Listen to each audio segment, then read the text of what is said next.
Good day. Welcome, everyone. Thank you for being here with us today. I invite you to use the chat feature, which some of you may have found already at the bottom of your screen, to tell us where you're from and say hello to everyone. You've been invited here today because you have all been awarded a fiscal year 2023 Tribal Victim Services Set-Aside grant, and we'd like to officially welcome you to the grantee community. So let's get started. First, I'm going to be covering a few housekeeping items. This session is being recorded and will be made available on OVC's TVSSA website in about 10 days, and we'll drop a link to that site in the chat for all of you.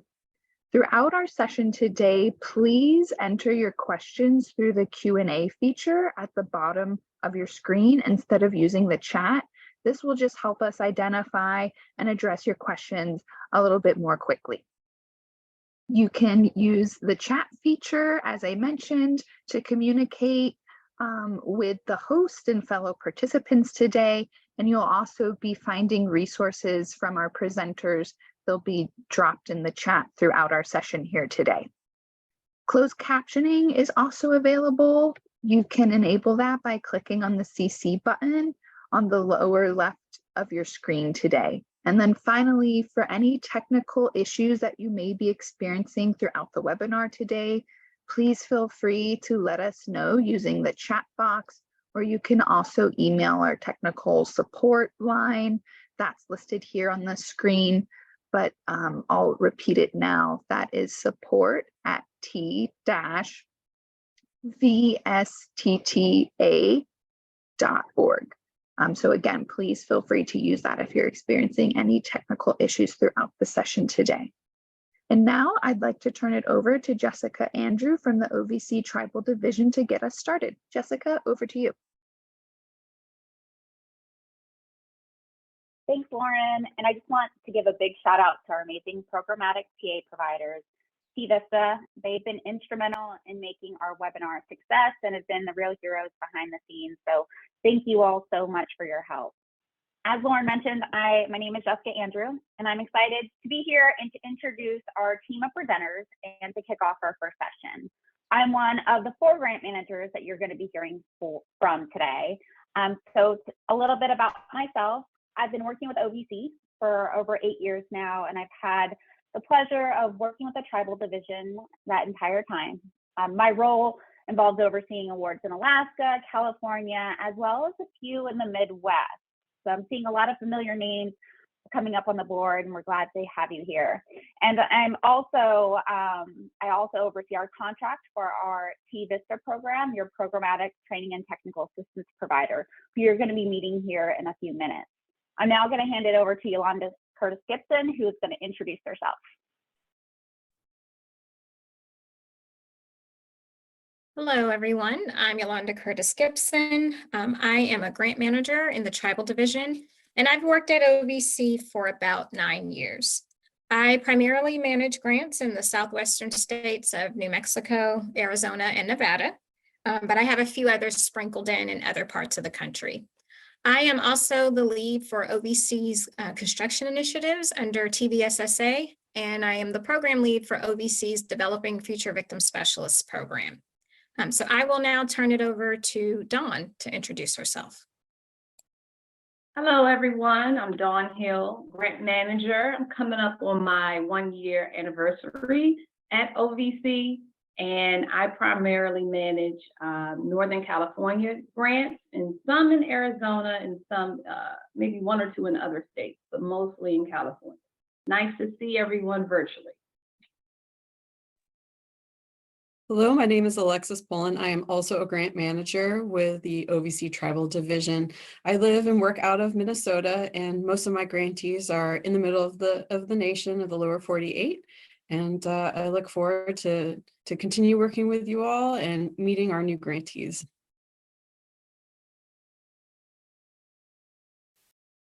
Thank you, everyone. Now that you know a little bit about us, what would be helpful is to know who else is in the room. So before we get started with the presentation, we'd like to take a moment to get to know who you are and your roles. So on the screen, you're going to see a polling question pop up. So let us know what your role is under the TVSSA award. Are you a victim service director or coordinator, a victim advocate? Do you work with finances? Are you a grant writer? If none of those categories fit, please select other and you can put that into the chat. And we'll give you a few minutes to respond.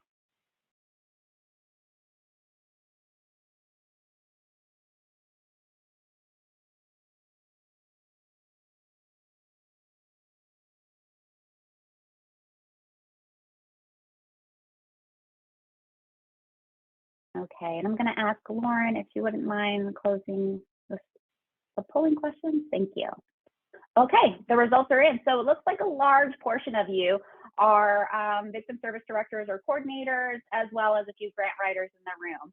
So thank you all for joining us today. We hope that this information that we share is going to be valuable for you moving forward. So to kind of kick us off again, welcome to today's webinar, and we're excited to have you here. And we appreciate your interest in learning more about how you can best manage your new OVC award under the Tribal Set-Aside program. Our main objective for the session is to provide you with some in-depth information, knowledge and resources to help you manage your grants efficiently and effectively. Managing grants can be a challenging task, especially when you have multiple awards. But our team is here to support you throughout the process, and we're here to equip you with the tools and information that you'll need to succeed. So during this session, we're going to be covering the following essential aspects of managing your OVC grant. So first, we're going to provide an overview of the Office for Victims of Crime and talk a little bit about the Tribal Set-Aside program with an emphasis of fiscal year 23. We're going to talk about post-award requirements. So now that you've received your grant, there are several post-award requirements that you must comply with, such as submitting regular progress reports and complying with federal regulations. We're going to give you that information, as well as some tips and best practices. And we've included those towards the end of this presentation and sprinkled them throughout as well to help you avoid common mistakes and maximize the impact of your grant. And we understand that all of this can be a little bit overwhelming, that managing grants can be overwhelming, especially for those that are new to the process. So that's why we've recorded this session and made it available for future playback. And it's going to be available on the OVC website in about 10 business days. So this means even if you miss something or need to revisit a particular topic, you can always access the recording at your convenience. So again, thank you for joining us, and we hope you find this information helpful. So to start us off, we are going to share a short 3-minute video that sheds light on the mission and major responsibilities of the Office for Victims of Crime in enhancing the rights and services of victims across the United States. And so this video is going to describe how funds are financed through fines, penalties, forfeitures, and how it's used to support victim assistance and compensation programs all over the 50 states, in addition to highlighting the Crime Victims Fund. So this video is going to discuss a little bit of that and our commitment to serving victims throughout the region. And I will pause for Lauren to set up the video.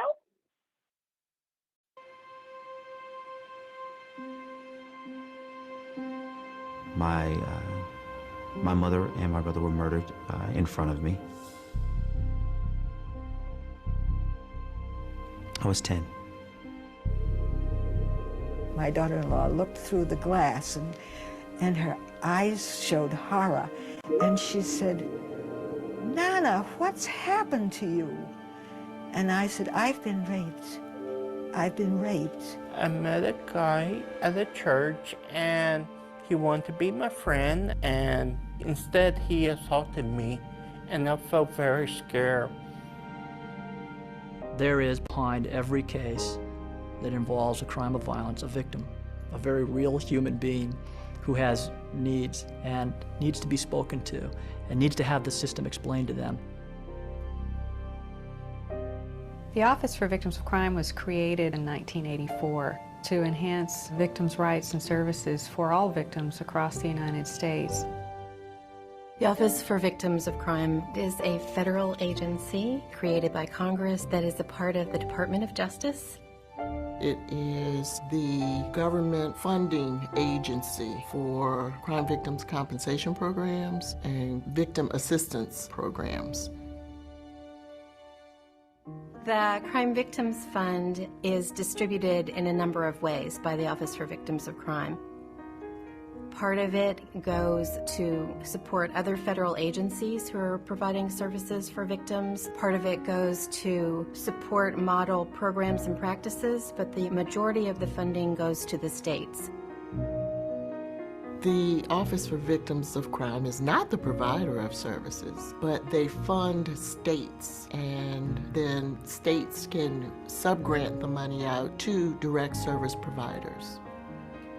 Each jurisdiction, each state is going to be different, and by distributing the money to the states, they determine where the greatest need is and what the need is.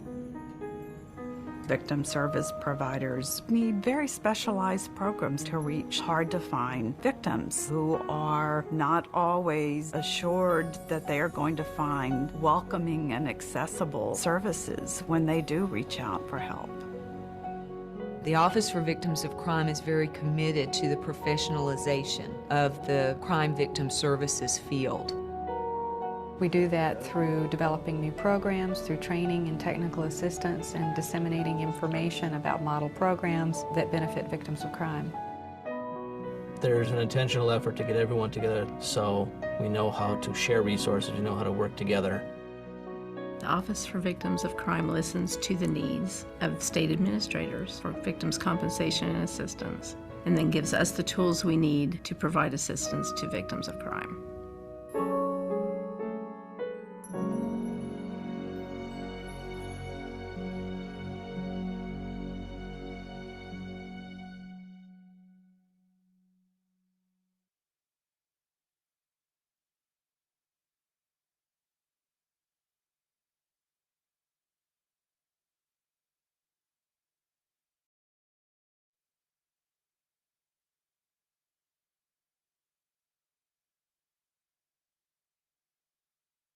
From that video, we hope that you've learned that the Office for Victims of Crime is dedicated to helping victims of crime. Our programs aim to provide direct assistance to victims by offering financial compensation that covers expenses like medical bills, lost wages, and funeral costs.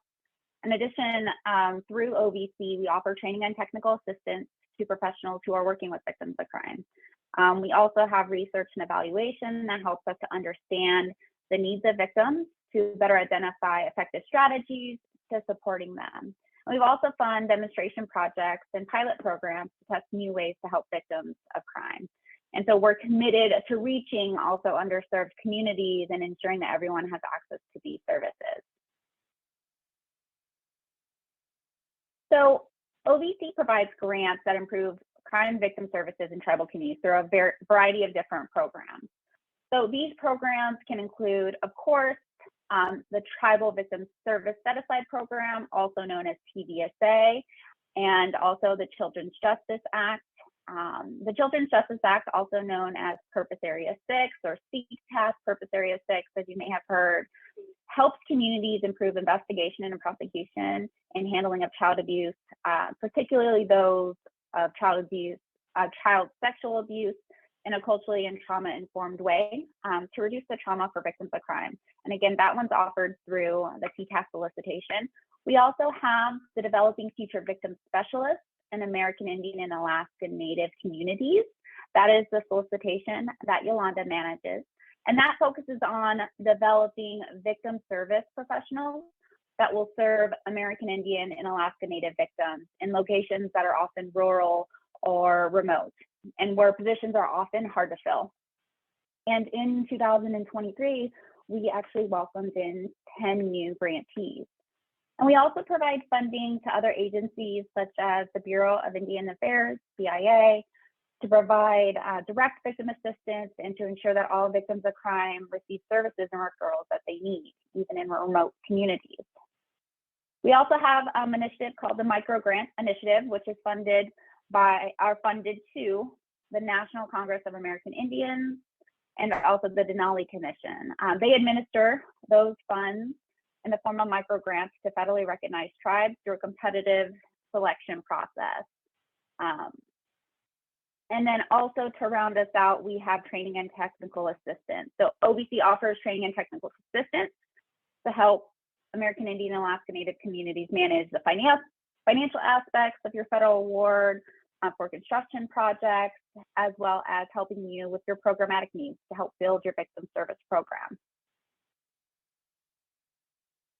So speaking a little bit more about the tribal set-aside. So this slide is all about the funding history of the tribal set-aside. And as you can see on the screen, we have grant underlined. So I'm only speaking about the actual grant program. The grant program, we started back in 2018 and it's continued until this last round in fiscal year 23. So in fiscal year 23, Congress authorized 5% of the tribal set-aside from the CVF, the Crime Victims Fund, which resulted in $95 million being set aside for this program. OVC then allocated $85 million for this program, and which was then distributed, through our population certification process, we allocated $85 million to the formula program for those who are interested in applying for fiscal year 23. Unfortunately, some applicants did drop out.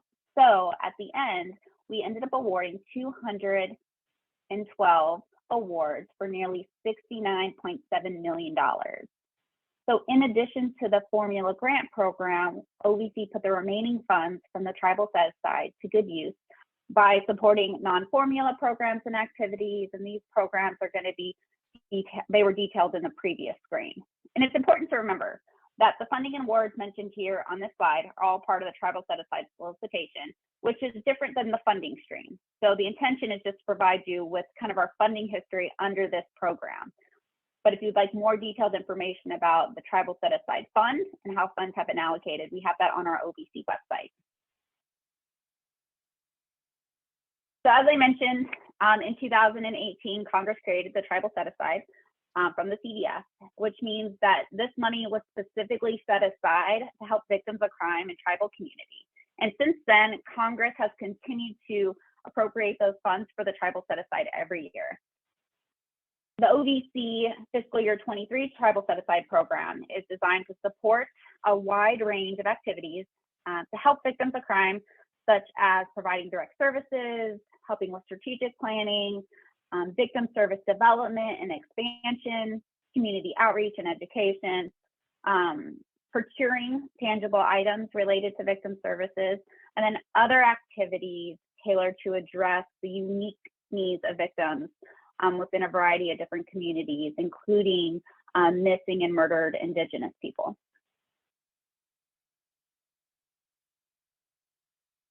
So on this next screen, we have a detailed breakdown of the 23 TVSSA grant program. So as I mentioned previously, the total number of awards was 212. And these awards were granted to organizations that applied through the two-step application process. The minimal amount that was awarded based on the formula was $251,000.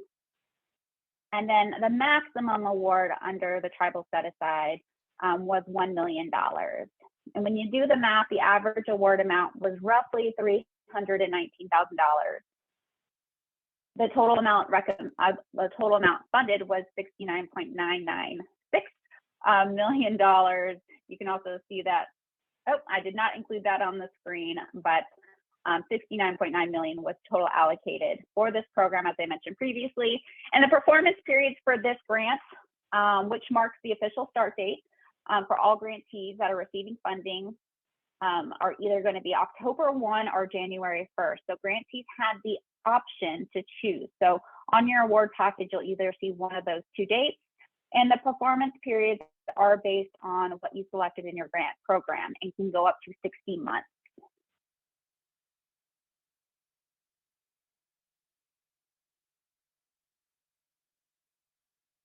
So under the tribal set-aside, we offer a maximum of flexibility for tribes and tribal serving organizations to meet the needs of their communities and to provide that funding to be used to support victims of crime. So on this screen, it provides examples of some of the focus areas that are used to serve victims of crime this year, such as forming a sexual assault program. Some are focusing on creating policies and procedures for domestic violence shelters, A few are focusing on civil legal assistance for victims in need, assisting victims of financial abuse and exploitation, hiring on-site counseling to provide direct services to victims, as well as counseling and support groups and addressing the needs of elders, among others. And to help to guide the work of the Tribal Set Aside program, I hope what you see on the screen looks familiar. So we do fund, our funding can be utilized for a broad range of programs, activities, equipment, and supplies. And to make it easier for you, we have created this simple list of allowable and unallowable activities under the Tribal Set Aside. Although this list is not exhaustive, it offers general guidelines on the types of costs and activities that are considered allowable. So we hope as you are implementing your victim service program, you have this handy, printed out, and can use this to help guide you, especially as you are developing your budget and how you want to frame your victim service program. With that chart as well, there is a section that includes unallowable costs. And so these costs, well, let me back up. So it's important to understand that while funds can be allocated to, it's important to understand that funds must be used to support victims of crime.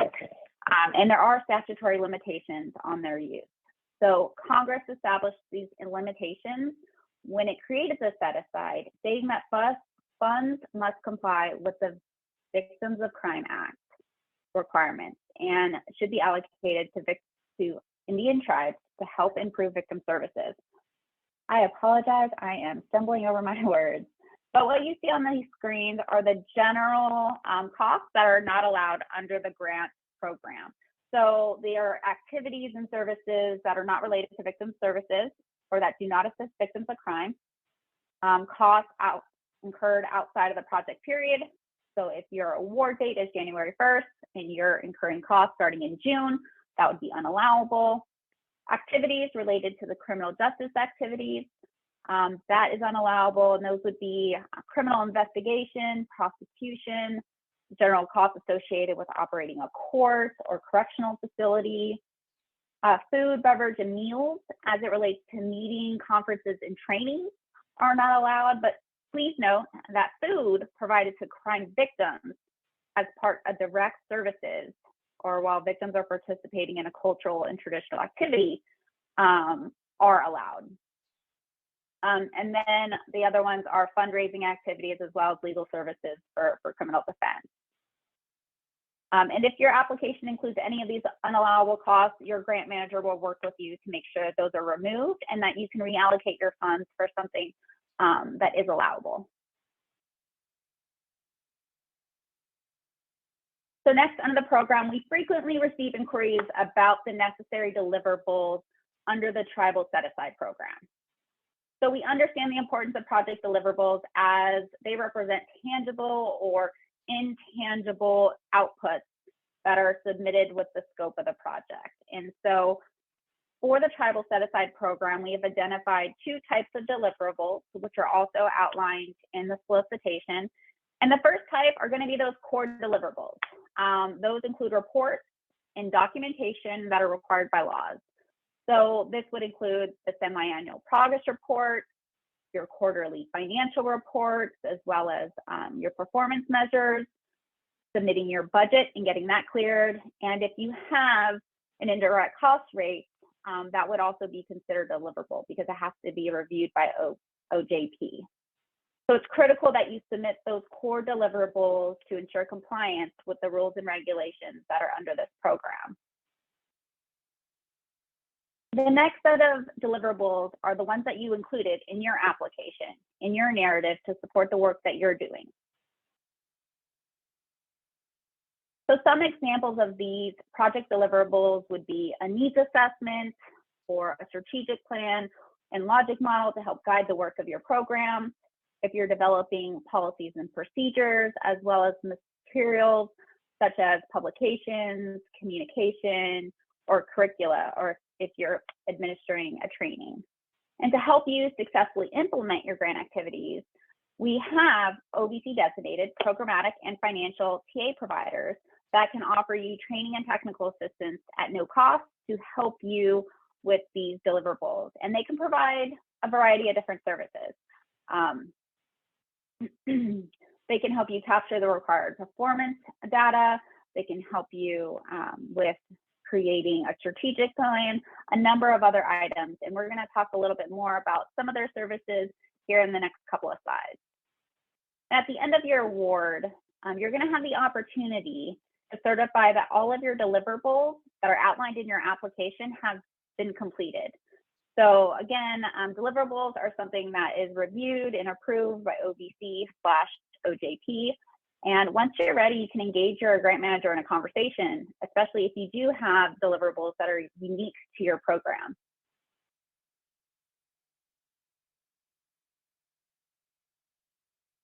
So in this section, we are excited to talk about the amazing projects that were funded under TVSSA this year. We are going to showcase some of the projects in the next couple of slides that were funded, and that might be helpful to you as you're implementing your victim service program. But before I do that, I did want, I'm sorry.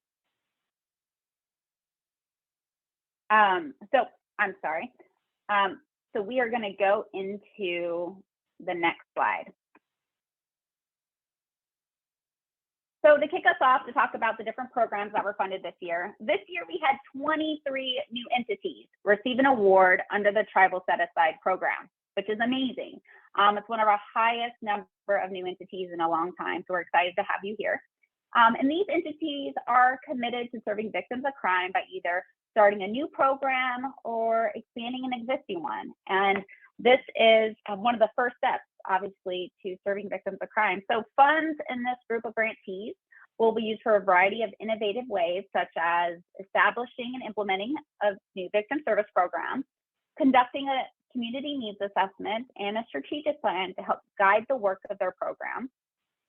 We also have a program that is focused on revising their tribal codes and organizing a healthy community event, as well as creating a children's victim assistance program and developing a healing through the arts project to provide programmatic support that harnesses therapeutic power of the arts, which includes Alaska Native arts and crafts. And so we're thrilled to be supporting these new entities in their mission to support victims of crime. Grantees are also using their funds to provide a positive impact in their communities by expanding the current services that they have. So one grantee is implementing a transitional living program to help victims of domestic violence, sexual assault, sex trafficking, stalking, by providing immediate crisis response, including emergency access to shelter, food, clothing, transportation assistance, as well as providing emotional and mental health support and legal advocacy to victims. Another program is using TVSSA funding for safety planning for a new victim crime shelter with transitional emergency assistance and short-term housing. In California, one of our programs is using funds to expand services to crime victims in neighboring communities. So they're hiring a victim service coordinator and partnering with local counseling services to provide a wide range of therapeutic services for victims. Funds are also being used for recovery coaches that will support the well-being of youth who have experienced victimizations resulting from substance misuse by assisting family members and caregivers in their recovery. And lastly, I want to highlight we have programs that are developing response protocols for missing and murdered Indigenous people by creating services and collaborating with a group of agencies and organizations from different jurisdictions and disciplines to ensure a coordinated and effective response. But those are just a few of the amazing ways that funds are being used to support and expand services.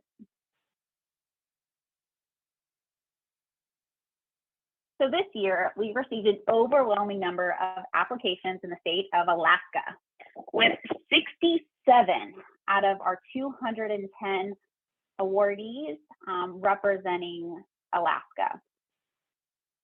So funding in Alaska, just highlighting a couple of them because there are a lot. So funding will be used to support a variety of different construction initiatives, including also conducting a needs assessment and developing a strategic plan, enhancing shelter space, provide opportunities for victims of crime to learn traditional cultural practices and heal from trauma.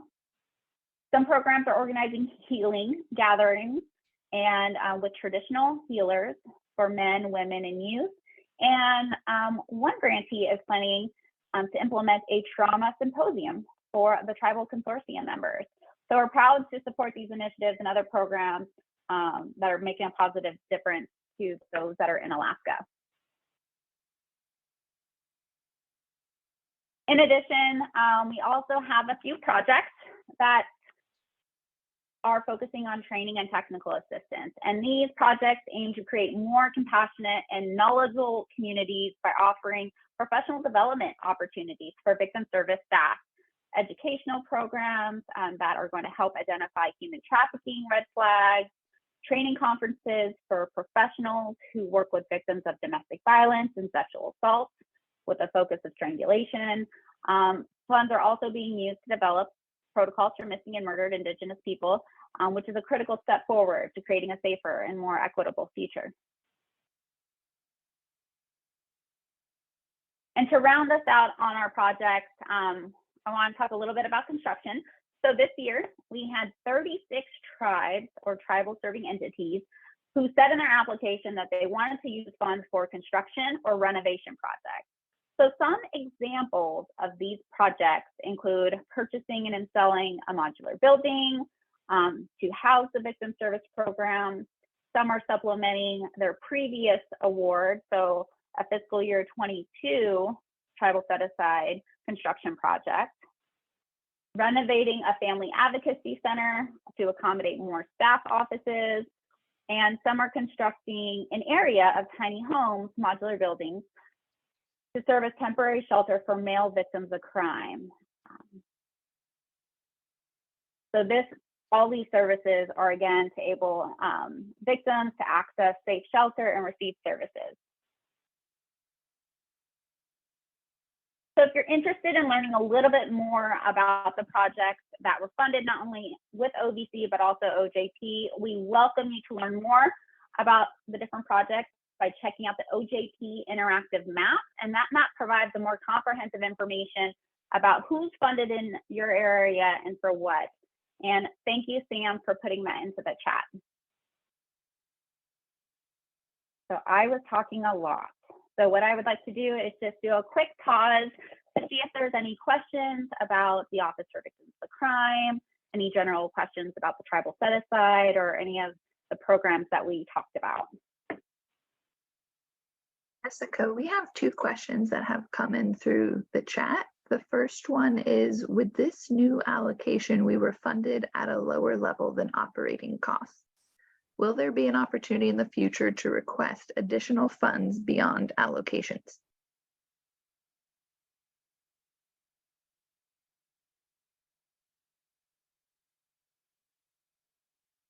At this time, the short answer is no. At this time, there are no additional funds that are available for fiscal year 23.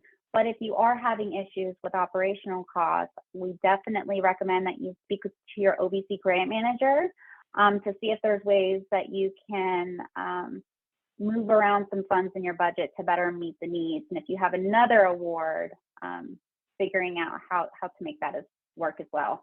And I'll turn to my colleagues if they have anything to add.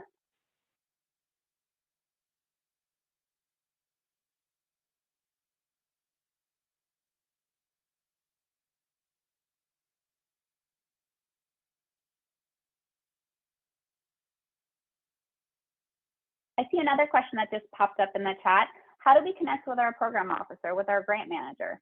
That's a great question.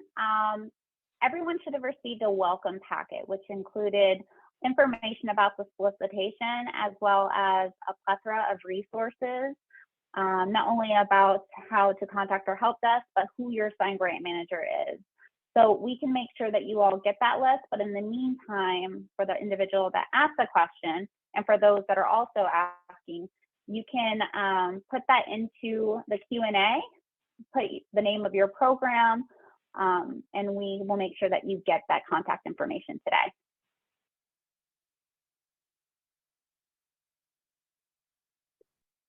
Thanks, Jessica. Another question that came through the chat, and I now see is in the Q&A, would ICWA services be considered allowable?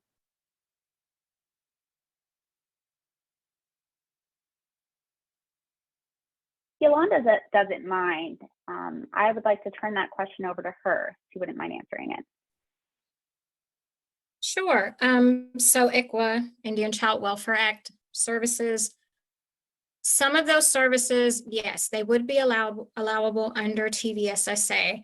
However, it's important to note that they must be used to serve child victims of crime. There are a variety of reasons why a child might be removed from their home and placed in foster care or with another relative, some of which do not involve being the victim of a crime. If there's no crime victimization that takes place, then these funds would not be able to be used to support those services. However, if a child is a victim of crime and they are in need of ICWA services, then there is some flexibility to use these funds. I would recommend that you have a conversation with your assigned grant manager so that your grant manager can get more details about what exactly you have in mind and can give you a definitive answer about whether or not what you have planned is allowable under the program.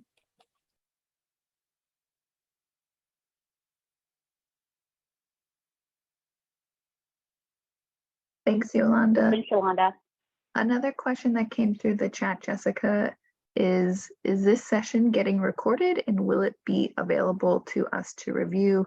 Yes, this session is being recorded and it will be posted to OVC's TVSSA website in about 10 business days and be available for playback. And then we have one more question I see that came through the Q&A, Jessica. It is, how do we upload our financial certificate into Just Grants? Danielle, that is a great question, and one I don't think that we can answer in this session, but after the call, we can provide you with the steps that you need so that you can apply it to not only this award, but also apply your financial certification to your other DOJ awards. So we'll make sure to get that to you.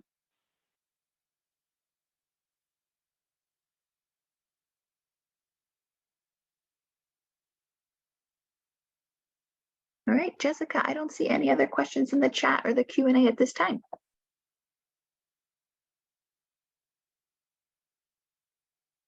Okay, great.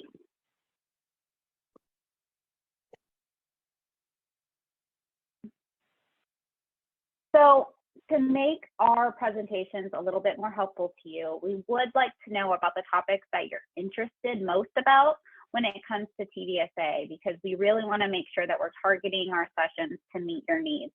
So Lauren has just put a polling question up on the board for everybody. So if you wouldn't mind, could you let us know which type of topics that you would like to learn more about? Some of the options are how the funds are being distributed under the tribal set-aside program, providing more examples of different projects, allowable and unallowable costs. And if you have other ideas, we'd love to hear that in the chat.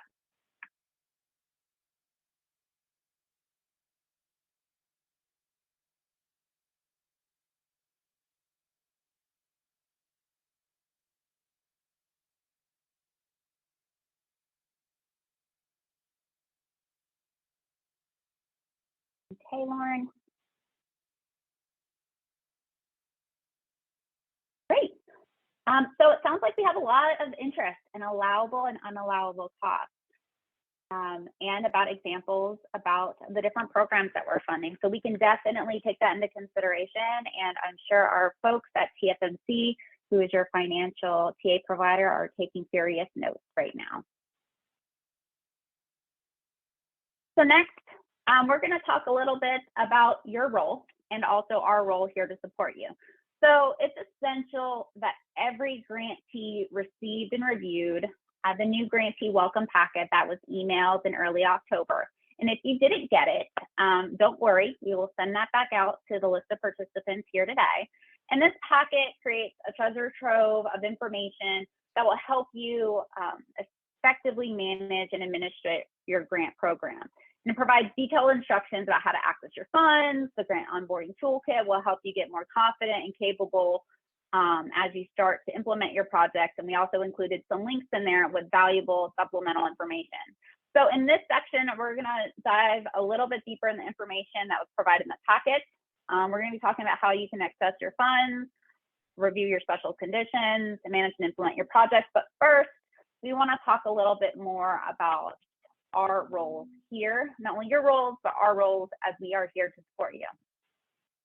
So as grantees, you play a vital role in making our projects a success. And we appreciate your contributions and need your help to ensure that these funds are administered effectively. So to ensure a smooth and successful project, you must fulfill certain obligations. And these include, first and foremost, accepting the award and just grants, reviewing and complying with award conditions that are mentioned in the award document, reaching out to your grant manager in case you have any doubts or concerns, and of course, managing and implementing the project and according to the grant terms and conditions.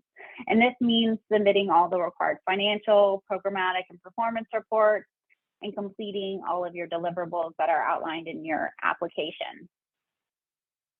And so we believe that by fulfilling these responsibilities, you can demonstrate your dedication and commitment to helping not only the project, but helping us achieve our goals in providing direct services to victims of crime. So to talk a little bit more about the team who is here to support you, we're gonna talk a little bit about our grant managers that are with us and the programmatic TA team that is here to support you.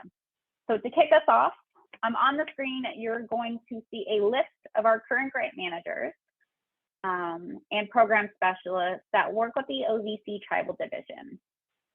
So our team comprises of social workers, case managers, victim advocates, those have been CASAs in the past. The team has extensive experience not only working with the victim service fields, but also grant management. And many of our team members were formal grantees themselves before they joined OVC. So they have firsthand experience and a good understanding of where you're at right now. And then on this next screen, we're gonna talk about grant manager roles. So grant managers are responsible for overseeing the entire life cycle of the grant. And their roles are going to include contacting the grantee. So a grant manager's first responsibility is to contact you and to discuss the requirements of the grant. It's an important step to ensuring that you understand what's expected of you and how to plan accordingly, but also knowing who's there to support you as you're implementing your project. And the next important task is connecting the grantee with the TA providers, which we are doing right now, so that you feel supported. We monitor grant compliance. So another important role is monitoring compliance by programmatic, administrative, and in a fiscal way. So we evaluate those three requirements throughout the life of your award, and this could include by reviewing financial reports, doing a desk review or a site visit. Many ways this can be done.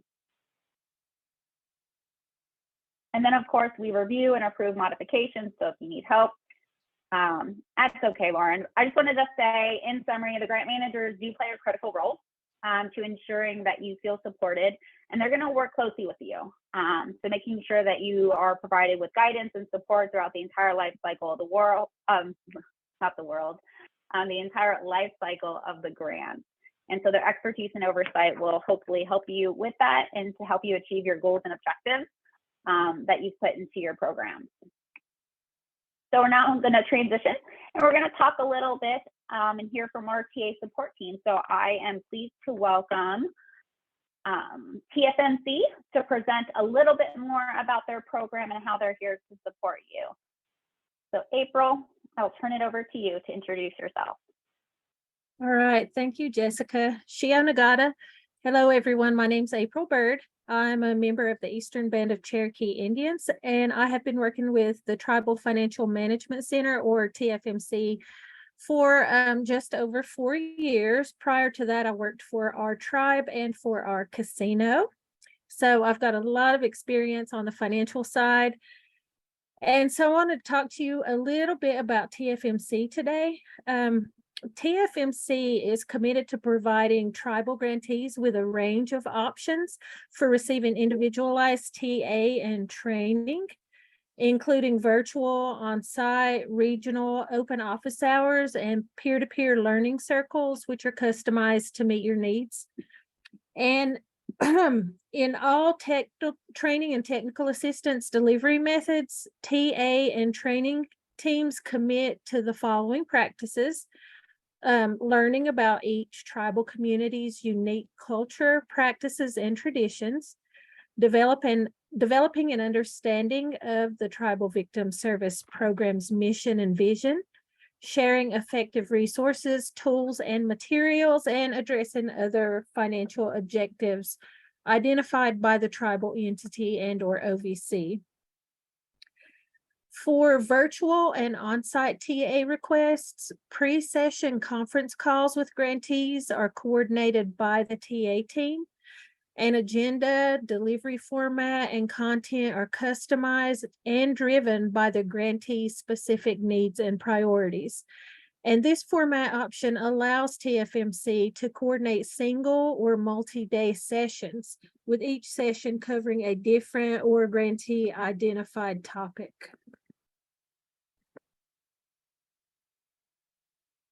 TFMC offers a wide range of services, including needs assessments, individualized technical assistance, support with financial reporting, review of existing financial policies and procedures, and recommendations to enhance existing financial practices to align with OJP grants management requirements.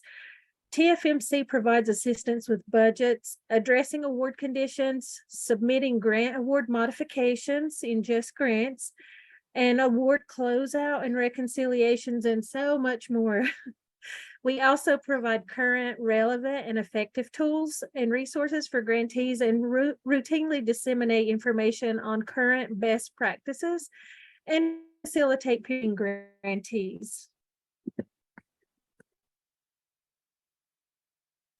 Now, to ensure that all of your needs are met in a timely, seamless manner, TFMC also participates in regularly scheduled meetings with your grant manager and the programmatic TA providers to problem solve, discuss solutions, and provide status updates.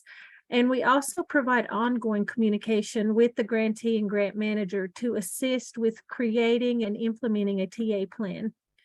We encourage each of you to reach out to the Virtual Support Center, or VSC, and visit our website for more information. And the link to the Virtual Support Center and our website will be provided in the chat. Thank you all for your time. It was good to see a lot of new participant names. And now I'm going to turn it over to Susanna. Thank you, April, and good day. I'm Susanna Numa, and I provide contract support to the OVC Tribal Victim Services Training and Technical Assistance Program, also called TVSSA for short. Like TFMC, we work with OVC grantees, providing no-cost, tailored training and technical assistance focused on supporting your programmatic needs. Centering victims and trauma-informed care, we support grantees as you develop sustainable programs to serve victims and survivors of crime on their healing journey. We have team members across the country to work with you, including folks located on the ground in Alaska, Oklahoma, New Mexico, and a few states on the East Coast. Our assistance takes many forms. In this, might be a quick phone call to answer a question, a series of coaching sessions to work through a challenge together, connections to peers to learn from one another, or through in-person or remote training or technical assistance site visits to provide more intensive support. We tailor the ways we deliver our services to your needs and your capacity to engage in technical assistance. We also offer assistance on many topics. Right? This might include supporting grantees and navigating aspects of your grants, and such as aligning your program narratives and timelines to meet your goals so that you can address the needs of victims and survivors in your community. It also could be assisting in the development of policies and procedures that align to your award conditions, or helping you with strategic plans, logic models, or establishing data collection processes or reporting. This might also look like helping you draft, implement, or analyze a community needs assessment, develop intake forms or confidentiality policies, strengthen your direct services, such as helping to craft a multidisciplinary community response to MMIP. Or it might be helping to work with you and your colleagues to build program staff knowledge around victim services, or helping programs build capacity to serve specific populations or victimization types, such as domestic violence or sexual assault, elder abuse, or human trafficking. You'll also receive some information from us, like bi-weekly news blasts that contain resources and information relevant to the work, to your work, as well as quarterly newsletters that highlight opportunities to engage with us, successful or stories of other peer programs that are using TVSSA funding, or other aspects important to the work that you're doing as part of your OVC funded program. Your grant manager might connect you to us for support, or you could reach out to us directly. And we'll throw our information into the chat, but it should also be at the bottom right of our screen where we have a phone number and email address. We work collaboratively, like April mentioned, with OVC and the other TA providers to support you, and we look forward to connecting with you in the coming weeks. With that, I'll pass it over to Yolanda to discuss construction TA. Hello again, everyone. So if you will use your TVSSA funds to do a construction or renovation project under your grant, and that does include installing a modular or other prefabricated building, we have two contractors that are available to assist you. The first contractor is the Clark Group, LLC, and the Clark Group assists OVC and OVC grantees with making sure that your construction projects are compliant with the National Environmental Policy Act, or what we call NEPA for short, as well as other related environmental and historic preservation requirements. The most notable type of support that the Clark Group will provide to you as a grantee is assistance in determining the level of environmental review required for your project, and when warranted, developing your project-specific environmental assessment. They also assist with developing any consultations or public notice requirements that might be needed in your community in compliance with laws such as the Endangered Species Act and the National Historic Preservation Act. While we do have the Clark Group's contact information on this slide, any assistance that you need surrounding NEPA on a construction project should start with a conversation with your grant manager, and that's especially true if you did not propose construction or renovation activities in your application. So after that conversation with your grant manager will advise you about the appropriate process for requesting NEPA-related training and technical assistance. Next slide, please. The second TTA provider for those of you that are doing construction projects is Blue Trident. Blue Trident is a construction project management company, and they assist OVC and OVC grantees with various types of construction or renovation projects. Their support includes, but is not limited to, assistance with site planning, construction budget development, construction project timelines, as well as reviewing your proposed construction or renovation plans to ensure that your project is viable and meets both DOJ and construction industry standards. As I mentioned previously on the slide about the Clark Group, the contact information for Blue Trident is also on this slide, but any TTA requests that you have for Blue Trident should start by having a conversation with your assigned OVC grant manager. Later on in the presentation, I will talk a little bit about a special webinar that we have for FY 2023 grantees that propose construction or renovation activities in their grant application. But in the meantime, I am going to turn it over to Alexis, who is going to shift gears a little bit and present on understanding your award conditions. Hi, everybody. I would like to dedicate the next 15 minutes to an explanation of the conditions of your grant award. This will ensure that you have a clear understanding of the terms and any obligations associated with your grant. Before we dive into the details of award conditions, it's important to note that award conditions and language discussed during this webinar are applicable only to the fiscal year 2023 TVSSA solicitation. If you have any project-specific questions or concerns regarding the award conditions, please do not hesitate to reach out to your OVC grant program manager. Before we begin, I'd like to conduct a quick poll to determine your familiarity with the award conditions. Have you reviewed your award conditions yet? So the options here in the poll are yes, I have reviewed them. No, I have not reviewed them yet. No, I was not sure where to locate the information. And the last one is I'm not sure.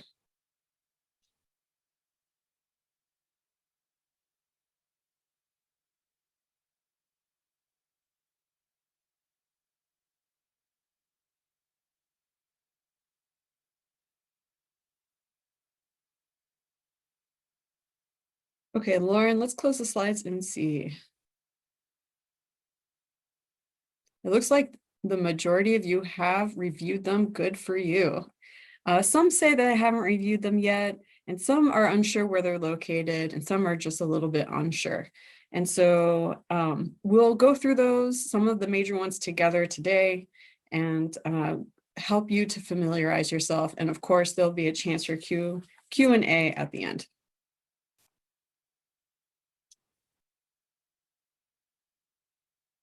Federal awards come with a set of requirements called award conditions that recipients must follow during the award period.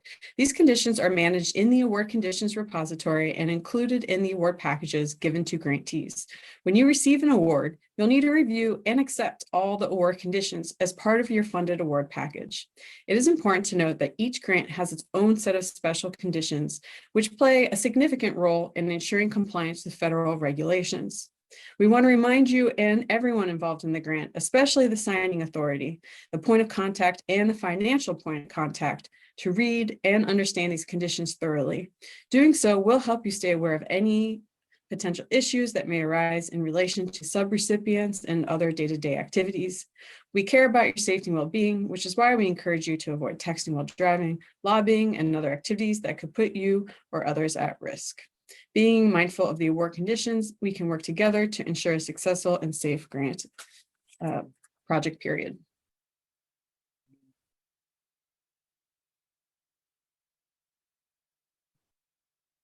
Active conditions remain in effect throughout the entirety of the project period, while removable conditions can be removed once they are met or are no longer applicable. Please note that in some instances, removable conditions may withhold funds until they are satisfied. We recommend that you carefully review your award package and check Just Grants to fully understand the special conditions that apply to your grant.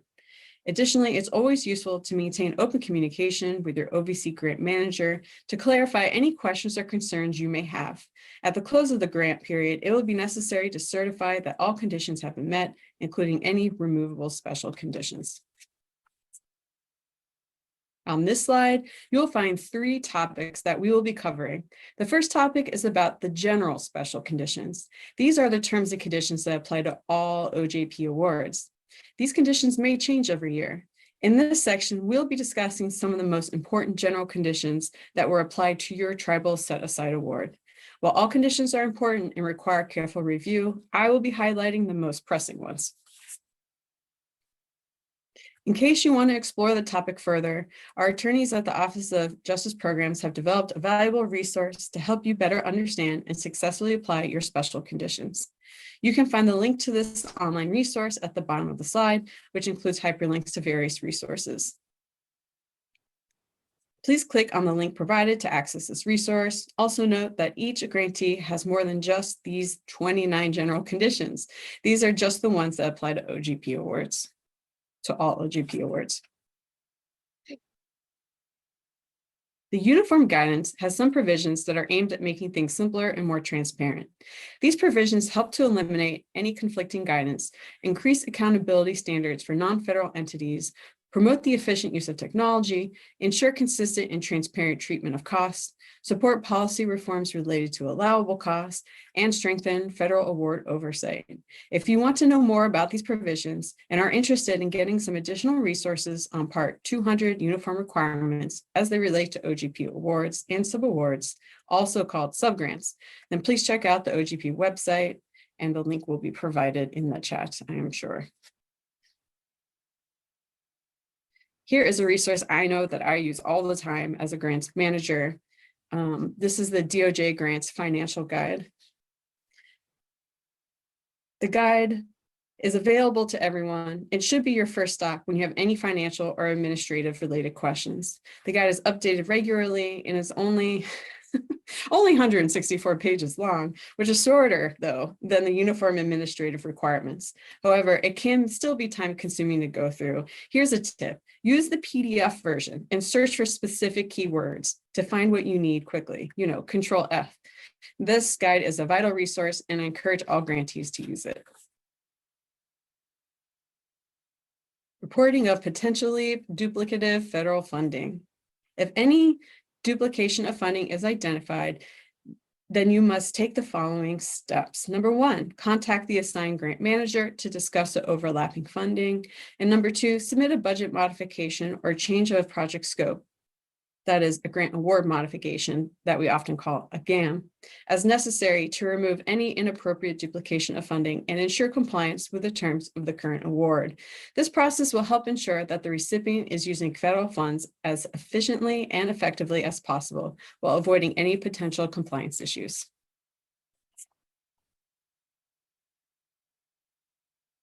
If you are listed as either the grant award administrator or financial management contact in Just Grants, then it is mandatory for you to complete DOJ's grant financial management training. If you're unsure whether you are listed or not, please log into Just Grants and check it out. It is imperative to complete this training within 120 days after accepting your grant award. On the next slide, we will discuss 3 options available to fulfill this requirement. If you are listed as we discussed, the grant award administrator or financial management contact in Just Grants, then you must complete the DOJ's grant financial management training. To fulfill the award condition, you can choose one of the following options. Number 1, complete the DOJ grants financial management online training independently from your desktop. This course provides a comprehensive understanding of the financial management requirements for DOJ grants. It takes between 16 to 20 hours to complete and covers topics such as financial management systems, budgeting, and financial reporting. Number 2, attend the 2-day DOJ financial management training seminar in person. This seminar is offered every month to all grantees, including tribes, and provides a hands-on learning experience. You will receive training on topics such as financial planning, financial management systems, and financial reporting. The seminar also includes interactive sessions where you can ask questions and discuss any concerns you may have.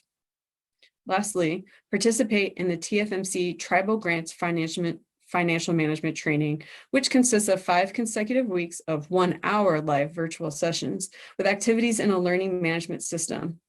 This training is specifically designed for tribal grantees and will cover topics such as budget development, financial management systems, and financial reporting. The sessions are interactive and will allow for you to connect with other tribal grantees to discuss best practices and share insights. Each of these options has been designed to provide you with the knowledge and skills you need to effectively manage the DOJ grant award.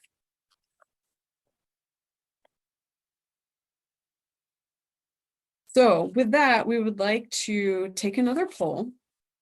We'd like to know your preference here. If you have not completed the financial management training in the last 3 years, how do you want to take it? So option 1 is independently complete the online course.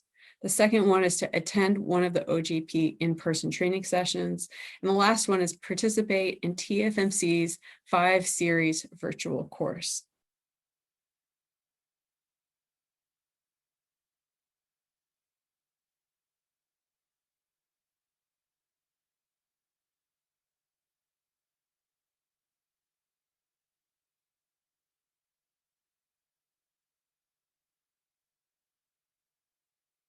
Okay, it looks like the majority of people would like to attend one of the OJP in-person training sessions. A lot of you would also like independently completing the course online, and there are a robust number of you that also would like to participate in TFMC's 5-series virtual course.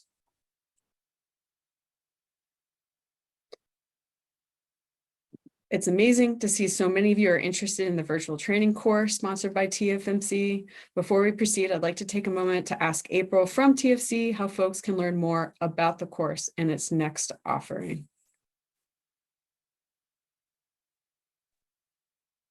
Thank you, Alexis. So we are now determining our exact dates for participation in TFMC's virtual course. So if anyone would like to participate, if they will reach out to TFMC at ovctfmc.com and let them know that you are interested, we will add you to the mailing list. So just reach out to our virtual support center and we will be happy to add you. Thank you so much, April. Oh, go ahead. I was going to say, hi, Deanna. I see that you would like to attend the virtual courses and I'll send your name in.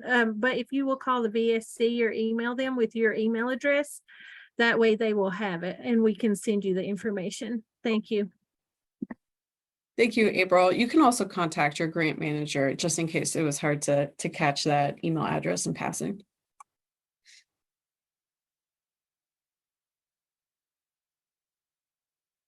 All right, very important for everyone involved in a project, including subcontractors, to actively report any incidents related to trafficking in persons. This helps make sure that our work environment is safe, ethical, and respectful for everyone. So if you see or hear anything that seems off, please don't hesitate to speak up. Your prompt reporting can help prevent any further harm and ensure that workers' rights are protected.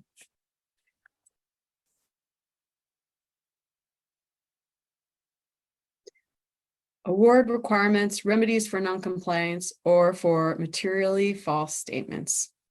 It's important to be honest and transparent when applying for an award. Any false or fraudulent statement made to the federal government, including concealing or omitting important information, may result in criminal prosecution or civil penalties. To avoid any issue, please take the time to read and follow all the award requirements listed in the award package. If you're unsure about anything, don't hesitate to reach out for help. Remember, we want you to succeed and receive the award you deserve, so please make sure you know and follow all the award conditions listed in the award package.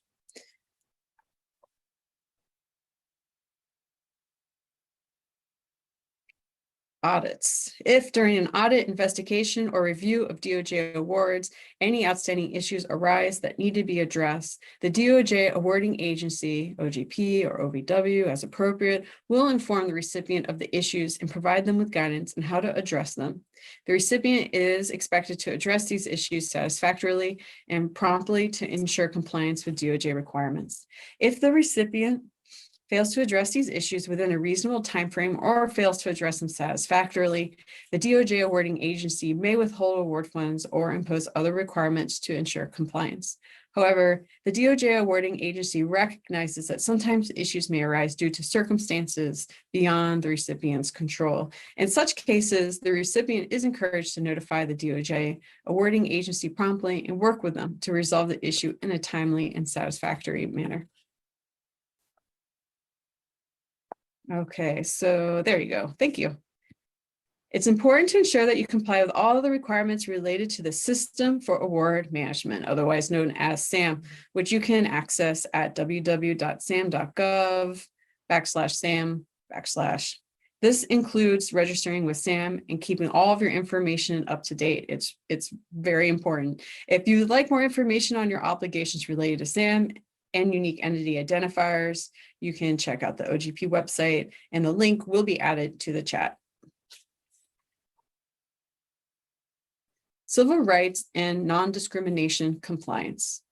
Everyone must follow rules from the DOJ about treating people fairly. The rules are in 3 parts. If you work somewhere, anywhere, you must also follow these rules to give everyone an equal chance. Number one of the rules, 28 CFR Part 54, says that people should not be treated differently because of their gender in some school programs.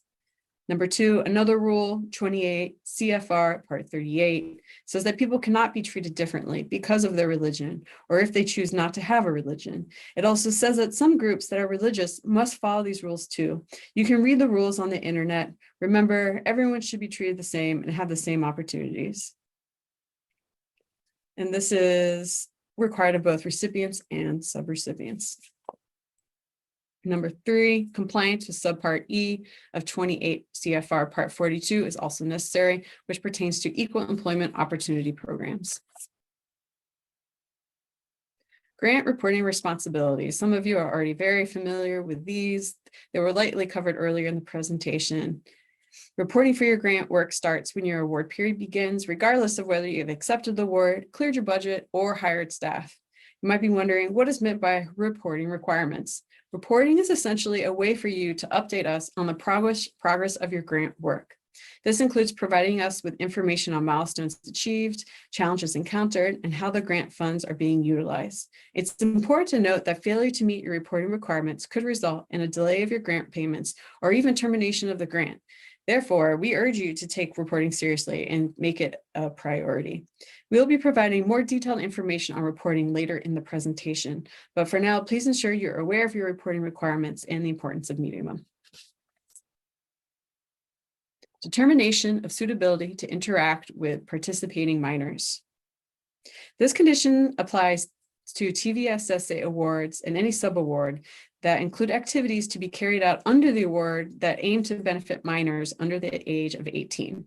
Prior to interacting with participating minors, the recipient and any subrecipient must determine the suitability of certain individuals. This requirement applies to all individuals regardless of employment status to ensure the safety and well-being of all minors. High-risk designation. If you have been designated as high risk by a federal agency other than the Department of Justice, and you are also a recipient of a federal grant, don't worry, we're here to help you comply with federal regulations. To do this, you need to inform the Office of Justice Programs of this designation via email at ojp.compliancereporting@ojpusdoj.gov. I'm sure we will send that out or add it to the chat. Here are several reasons for a high-risk designation, such as past performance or financial management issues. When you send an email to OJP, please make sure to include the following information: the federal agency that designated you as high risk, the date of the designation, the name and phone number and email address of the high-risk point of contact at the federal agency, and the reasons for your high-risk status as identified by the awarding agency. Again, if you have questions about what needs to be done here, please do contact your grant manager, as they could also assist you.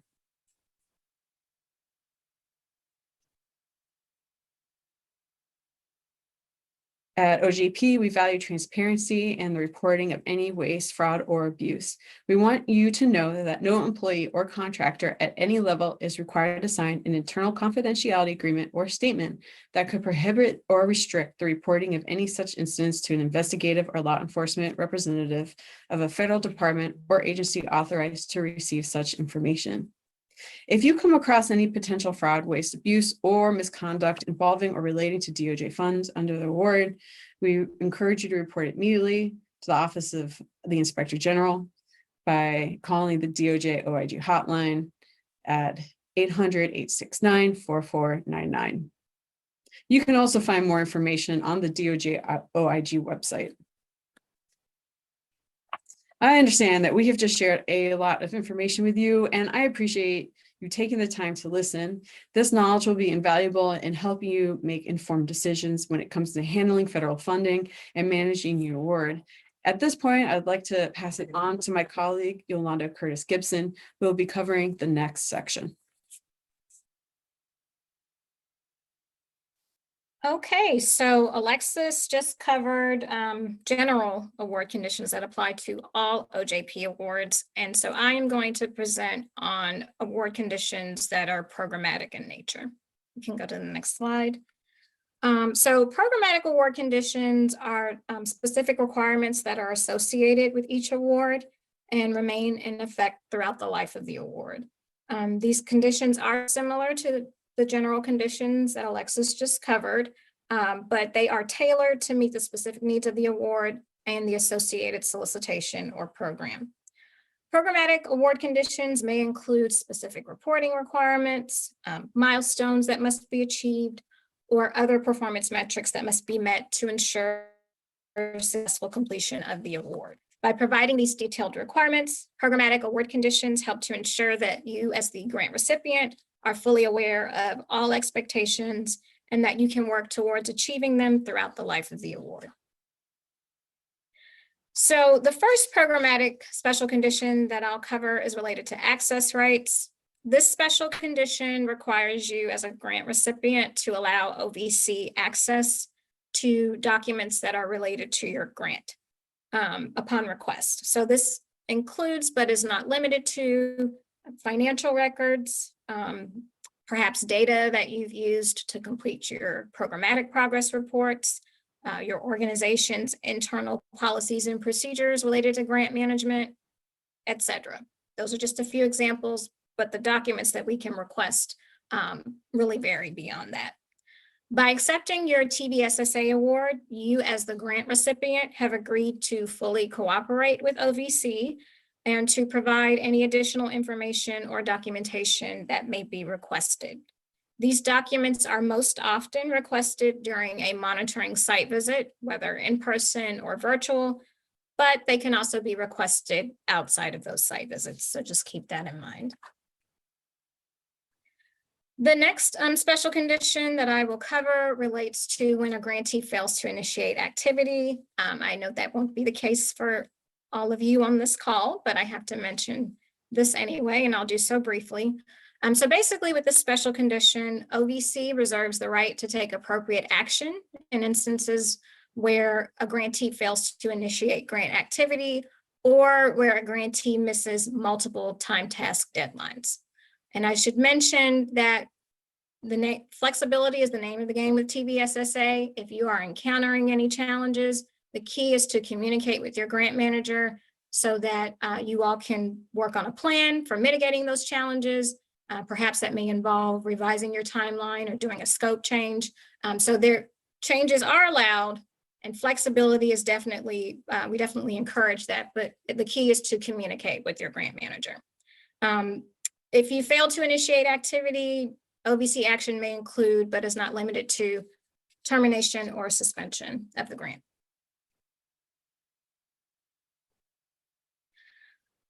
So the next special condition I'll cover is related to confidentiality policies and procedures. Your organization must have written policies and procedures that clearly state how you will maintain the confidentiality of victims' names, addresses, telephone numbers, and other personally identifiable information. You must also have documented procedures for information sharing among partners. So to satisfy this condition, you will need to submit a signed written certification to your grant manager, certifying that you have written policies and procedures in place, and that your data privacy and sharing protocols are in line with the confidentiality and privacy rights and obligations that apply to your jurisdiction. Next slide. So the next special condition that I will cover is related to consultant rates. Those are rates paid to individual consultants under your grant. It's important that the rate you pay your consultants is reasonable and generally consistent with the market rate for similar services.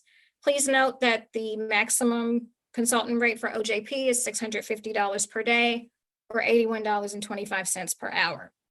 If you want to pay a consultant more than that, you'll need to get prior written approval from OVC. Prior approval requests require additional justification and documentation. So I mentioned that the maximum rate, or maybe I didn't, but the max rate is based on an 8-hour workday. An 8-hour workday can include preparation and travel time, in addition to the time for actual performance. However, it's important to remember that the maximum rate cannot and should not be the rate paid for all consultants. The rate should be consistent with current market value for the service provided, and I mentioned that before. And so to support that, your consultant rate agreement file should contain a documented market analysis and justification for the agreed upon rate. If there's no supporting documentation, sometimes consultant expenditures may be questioned during an audit or a monitoring review. So to determine the current market rate or value for a service you are looking to procure, you can check out competitive bid contracts or the Bureau of Labor Statistics wage data by area and occupation website. And the DOJ Financial Guide also has some additional information available on this topic. So in order to ensure transparency and accountability in the management of grants, there are certain costs that require prior written approval. That's per the 2 CFR, the section noted on your screen. I'm not going to read that verbatim, as well as the DOJ Grants Financial Guide. But some examples of those costs, and if you want to do a deeper dive, I encourage you to take a look at the financial guide.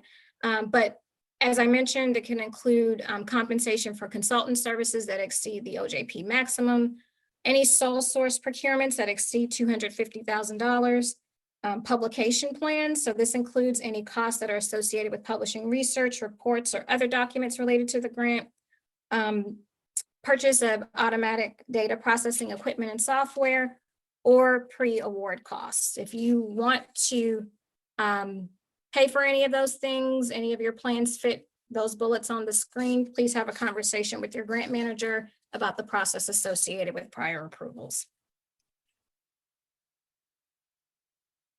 So the next programmatic condition I'm going to cover is NEPA. We talked about that a little earlier in the presentation. All construction and renovation projects are required to comply with NEPA. NEPA requires federal agencies to consider the effects that a proposed action, which includes awarding grants, may have on the environment and any related social and economic effects. And OVC has hired a contractor to work with you to ensure that your project complies with NEPA. We talked about that. That contractor is the Clark Group. Next slide, please. So there are, in addition to the NEPA special condition, there are 4 special conditions that are unique to construction and renovation projects. Those 4 special conditions are related to project feasibility, project insurance, real property reporting, and project cost overruns. Additional information on these special conditions and what you must do to ensure compliance will be provided at the upcoming construction project webinar. So the construction project webinar will be held on Tuesday, November 28th. This webinar is for fiscal year 2023 grantees who propose construction or renovation activities in their applications.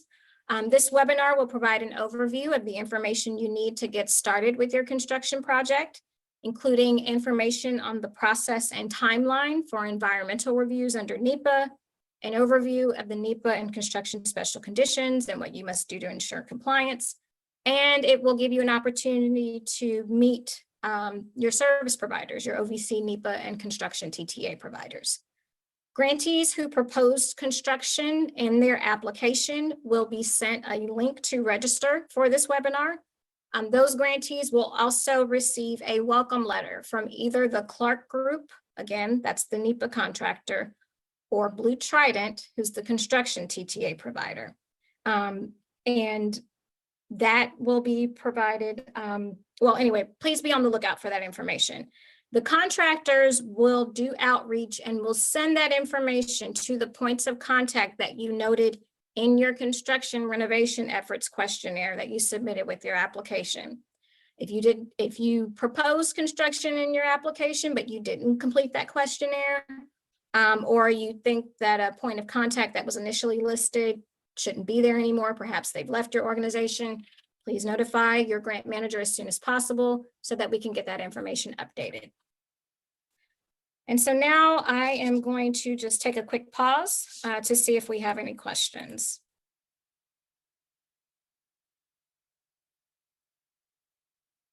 Yolanda, the one question I did see come through the chat is around the roles that are required to take the financial management training, which you did answer in the chat. I just want to repeat it so everyone can hear it as well. The financial management training is required for the grant award administrator and the financial manager that are listed in Just Grants.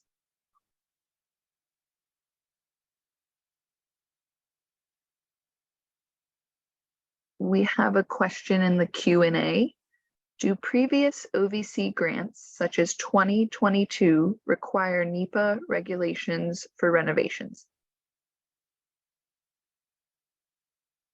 Yes, they do. So those projects that propose to do construction or renovation with their FY 2022 award, they should have the NEPA special condition on them. The difference between FY 2022 and FY 2023 is that for FY 2023, we proactively added those special conditions to all grant awards.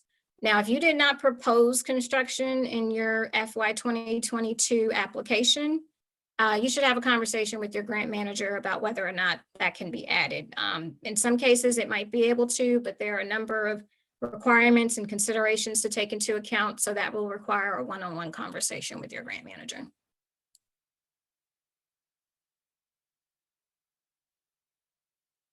Thanks, Yolanda. We're running a little tight on time here today, so if you continue to have questions, feel free to put those in the Q&A, and we'll make sure that we do the best we can to get those answered and posted to the Q&A so everyone can see them as well. But I'm going to move us to the next slide.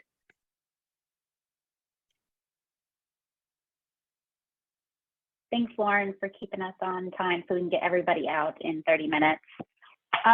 So next, we're going to be talking about withholding conditions. And the big question is, how are they different from the other two categories that Alexis and Yolanda covered? So Lauren, if you don't mind going to the next slide. Essentially, if you don't comply with withholding conditions, you won't be able to draw down on your funds,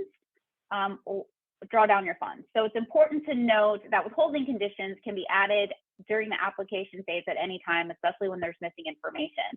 So by quickly addressing these conditions, you're going to be able to avoid unnecessary delays when receiving your funds and implementing your project.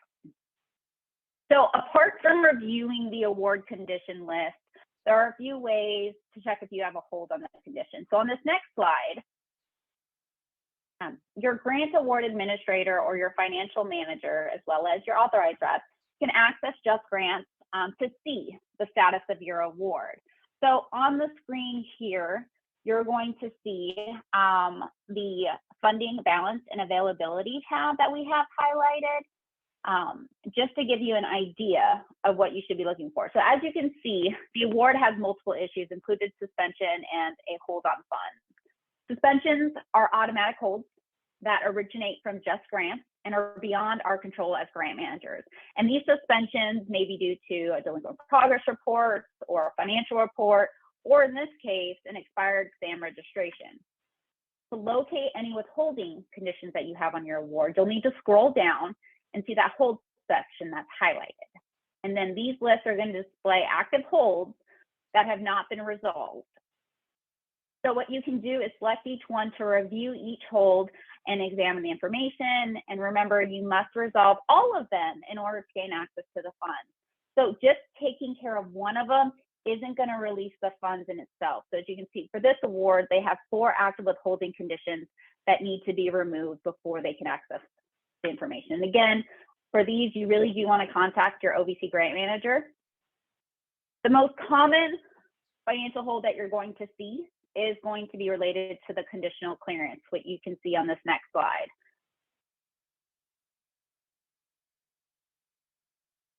I'll pause. There we go. So this hold applies when OCFO, our financial officer, is still reviewing your budget. And while this hold is in place, you can only use up to 10% of your funds, which means by obligating and expending and drawing them down. So you only have access to 10%, as long as you don't have other withholding conditions. So before OCFO clears your budget, they may request revisions or clarifications on some of the things outlined in your budget. So to avoid delays, it's highly recommended that you address all the issues identified by OCFO to get your budget cleared. And we're going to talk a little bit more about budgets here in the next one. but that's going to be the most common withholding condition you all are going to see on your award. The second common one is going to be for indirect costs. So if you put IDC indirect costs in your budget, in order to comply with this special condition, we kindly ask that you follow 3 simple steps. Email a copy of your new indirect cost agreement to your assigned grant manager. You can attach it to Just Grant under attachment section, or you can also, we'll provide steps on how you can attach it to Just Grant so it shows up on all of your awards. Just note that if there is a change in your indirect cost agreement, so in your budget, you originally said it was going to be for 25%, and now it's changed to 18 or 29. Any change will require a budget modification GAM that must be submitted in Just Grant. If you have this withholding condition on your award, talk to your grant manager, make sure you get your new indirect cost agreement submitted so that you can get this hold removed. The next withholding condition that you may see on your award is if you have a single audit that has not been submitted to into the system. So if you received a grant and spent over $750K in federal funds in the past year, you must submit your information to the Federal Audit Clearinghouse, which requires you to submit a form, the SAC, or also known as the Single Audit Report Package, online. Don't worry, it's an easy process. If you have any questions about how to submit your single audit form into the Federal Audit Clearinghouse, please let us know. TFMC is also very well versed on this and can help you with that. And on this next slide, we have the other special conditions that you may encounter on your award package. Some of it might be the disclosure for pending applications. So maybe you did not submit this with your application. If you're a new grantee, you may have a hold for your financial management training, which means your grant award administrator and your financial manager must take that training. Both certificates must be provided to to OVC in order to remove that hold. Other holds that may be on there, a program strategy and budget, which means you may have to revise your program narrative, as well as if you have an expired SAM claim number, like you saw on that first slide, that screenshot.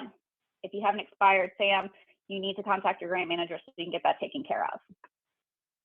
So before I tell you how we can remove these special conditions, I just want to do a quick pause to see if there are any questions in the chat. I see a question. Can you please confirm that as withholding conditions are met, they will be updated in the funding balance and availability section in Just Grant? Yes, Allison, they will be updated. So you will see that those, as you start to take care of them, they should be removed.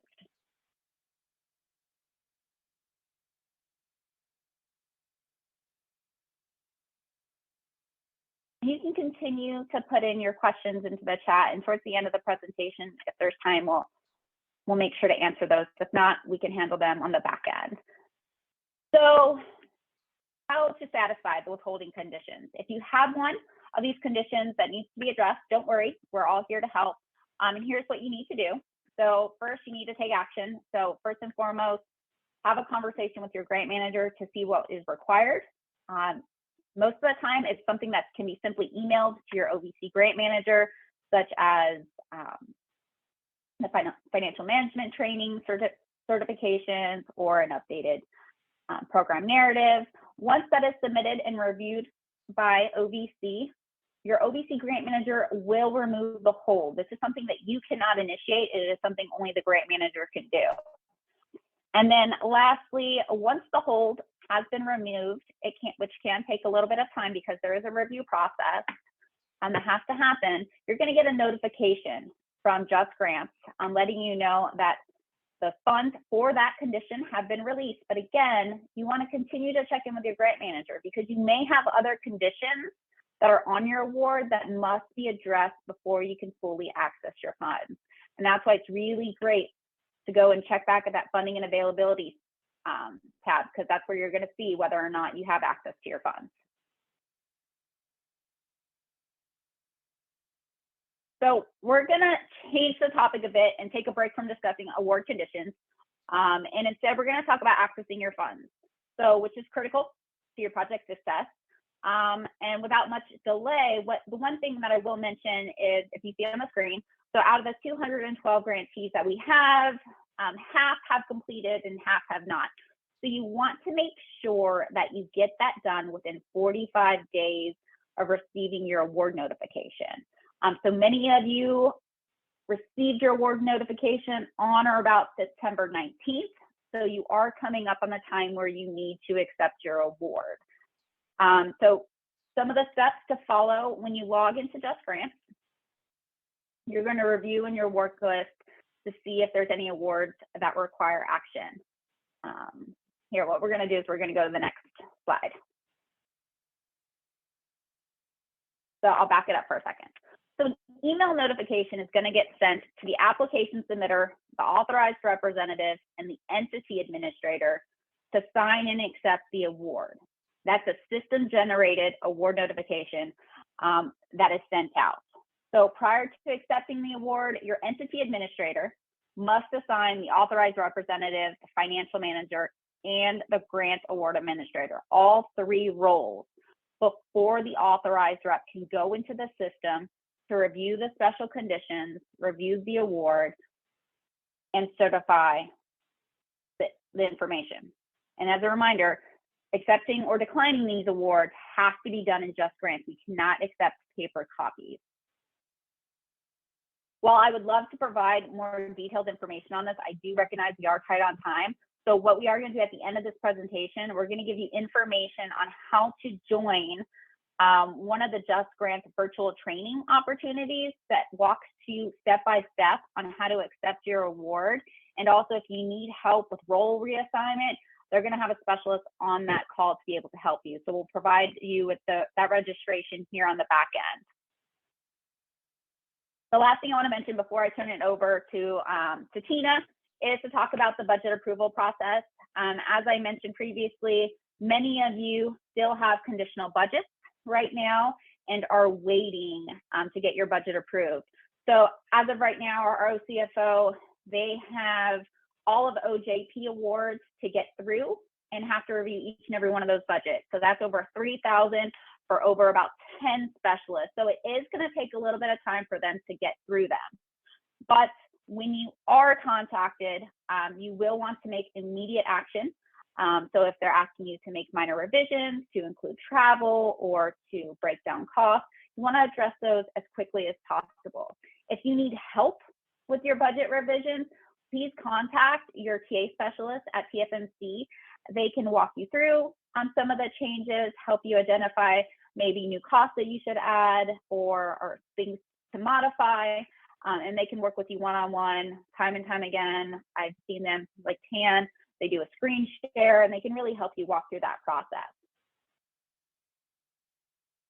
And once your budget is approved, your OVC grant manager will release the hold of funds. Again, they're the only ones that can do that.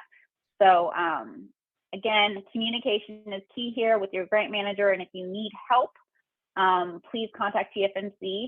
And one thing that I failed to mention is OCFO is going through the list of budgets throughout all OJP. They're going to start with those awards starting with October. If you have a January 1 start date, it may be a couple of weeks or even a month or two before they get to you. So please be patient as we work through that long list of grants that needs to get approved.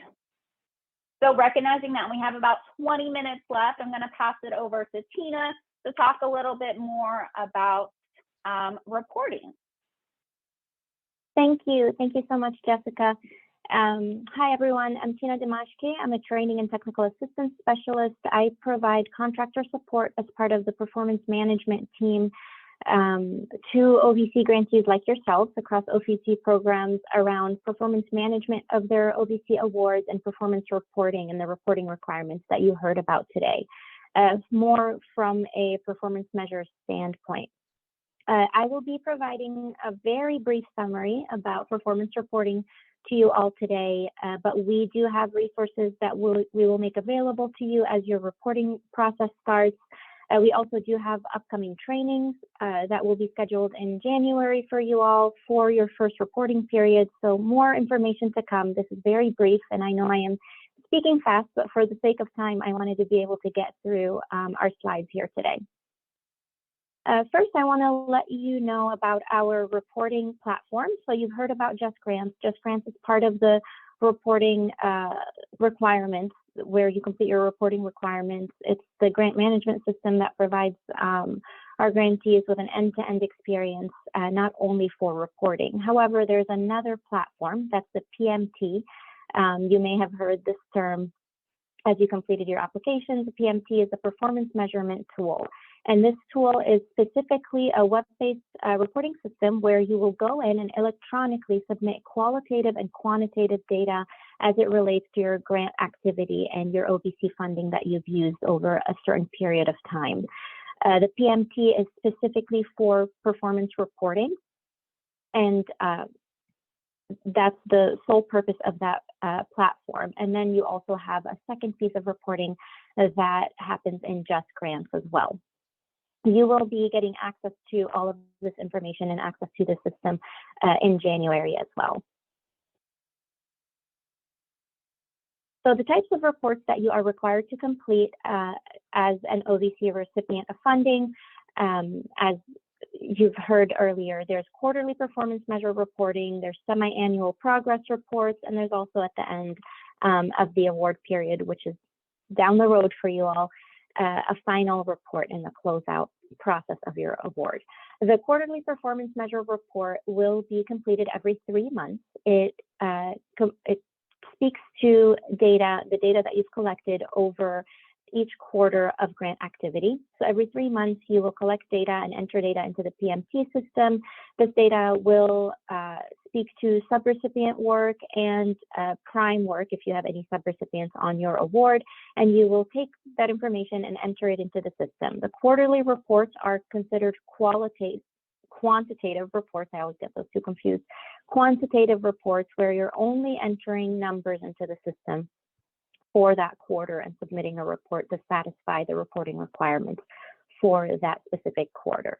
The semi-annual report, in addition to having your quarterly data that is due, you also will have to complete a set of narrative questions. There are 8 narrative questions that relate to grantee and sub-grantee activity over a semi-annual reporting period. The semi-annual reporting period is 6 months of grant activity. It's semi-annual, so twice a year. This is, again, a separate set of questions, and you also, for a semi-annual report, will be required to enter that information into Just Grants. You will take information from one system, which is the PMT system, and you will be required to complete progress reports in Just Grants for that semi-annual period. We have resources, and we'll also have webinars and office hours to help you complete that 2-step process. So do not worry, we have all the resources for you. It might seem a little bit overwhelming right now, but we're also here to support you through both processes for quarterly and semi-annual reporting. The final report, that report again is far away for you all for now. It is at the closeout of your award. Once you've reached the end date of your award, it's a requirement to complete reporting over the life of the award, to speak to grant activity that took place over the entirety of the award, speak to goals and objectives that were completed during the report cycle. And you will be submitting an aggregated quantitative and qualitative data report that is completed in the PMT and then also migrated over to the Just Grants platform. I do want to let you know that even if you do not have grant activity, which is your current quarter, your first quarter of activity may not include any grant activity. Now that your awards are operational and you've started your start date for your awards, you will be required to complete reporting, even if you don't have any data to report on.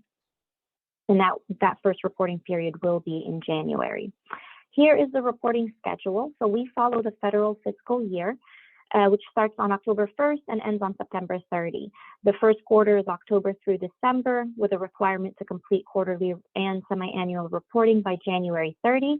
You usually will have, or unless there's any sort of an extension, you will have 30 days to report at the close of a quarter. So you see the end date of the quarter being December 31st, you have until January 30th to complete data entry and submit your performance and progress reports for that specific period. And then you see on the screen here, second quarter is January to March, third quarter is April through June, and then that last quarter for that year is July to September. So there are 4 quarters following the federal fiscal year. You'll also see on the right-hand column, it directs you if you're supposed to upload to Just Grants or not. So your 2 semi-annual periods are by January 30 and July 30. That happens twice a year, and that's that semi-annual report that I had mentioned in the prior slide. We host office hours around reporting periods for every quarter. So if you ever needed any assistance as you were completing a report or needed guidance on what is due and when, you will just join those office hours and we can support you in that way. The last report, again, very far into the future, but that last reporting period, that final report is typically due within 120 days of that end date of that award. So you've got 4 months to complete that final report.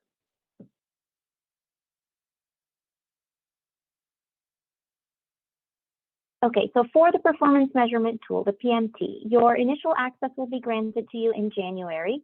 In the first week of January, we will provide access to all FY23 new grantees that do not already have access to the system for their new awards.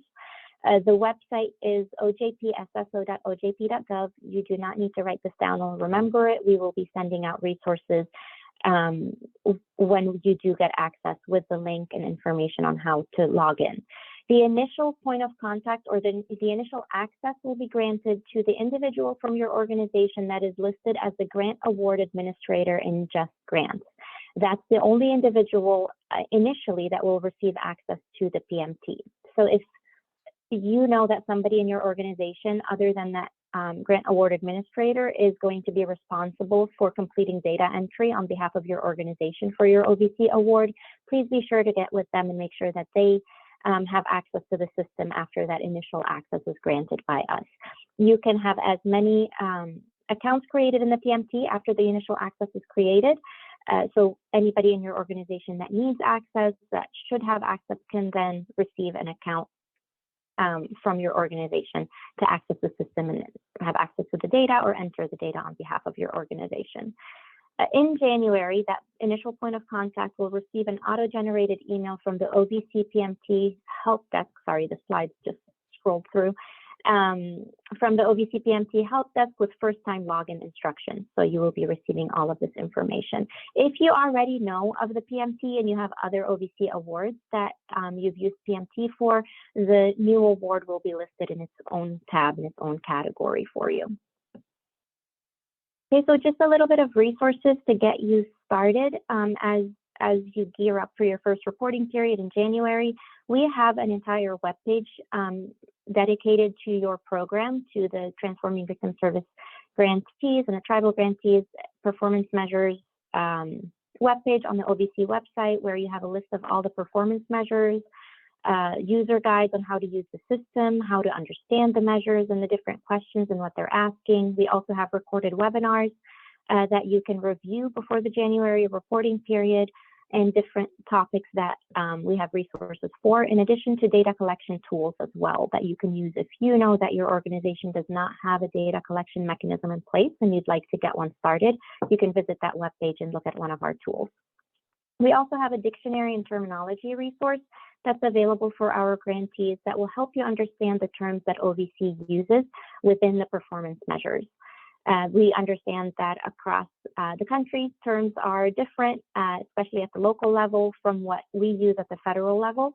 So this resource will be very helpful as you start working on understanding the performance measures and reviewing what exactly you will be collecting when you begin grant activity.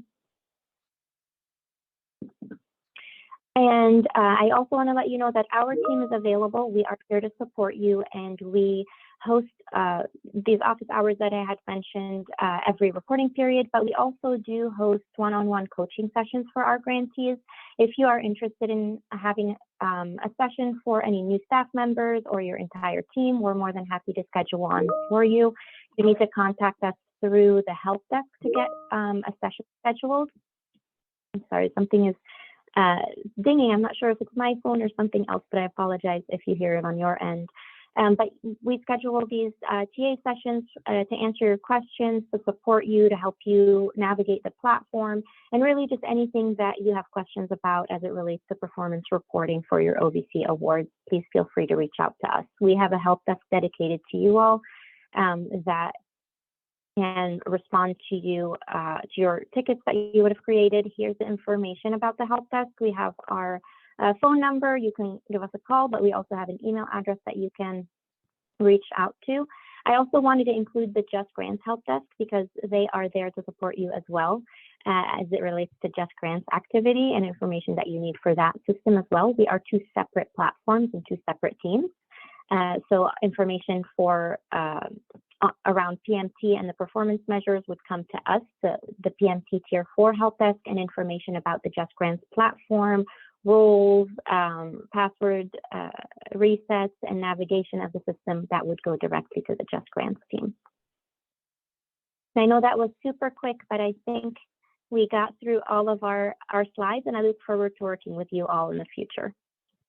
Back to you, Jessica, I think, or Dawn. Hi, everyone. We are in the home stretch. I'm going to go through the rest of the slides to provide you with some necessary tools and resources. A lot has already been covered, so it should not take me long for the sake of time. Next slide. And Yolanda already went over the construction project webinar that's going to take place on Tuesday, November 28th from 1 to 3. And Just Grants, if you need any type of assistance, Just Grants provides real-time technical assistance. So if you click on this link, and it probably is in the chat also, you can register and focus on entity management, post-award management, or award acceptance. I know some of you haven't accepted yet, so if you need some assistance, you can go to these weekly sessions that will help you out. Next slide. All right. I know that Tina just went over performance measurements, so we have a webinar coming up on Tuesday, January 16th, 2024, and it's going to address how to report, what you should report, and what resources are available. Again, Tuesday, January 16th from 2 to 3. Next slide. And OVC will host a virtual tribal consultation on the travel set aside from the Crime Victims Fund for fiscal year 2024. That will be held Wednesday, January 17th and Thursday, January 18th, as you see on the screen from 1 to 3:30. More information will be available via this particular website that you see on the screen, and it will be in the chat for more information to come. Next slide. And Indian Nations, get ready. That is scheduled for December 2024. So a little over a year from now. And of course, we will give you more information as it is provided. All right, next slide. And some of my colleagues had already gone over some of these resources, the financial guide, our travel division webpage. If you Google tribal, let's see, OVC Tribal Program, if you put that in your Google search, this particular webpage will come up. SAM, I know Alexis went over the SAM.gov and the importance of that. Just Grants, you go on that website, you'll get all the resources that you need. And then financial management, the website is also there and also has been put in the chat earlier. Next slide.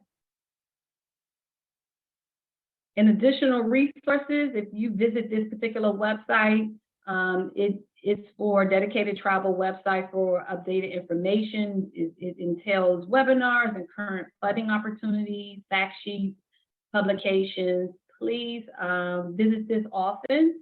It provides you all the information you need. All right, next slide.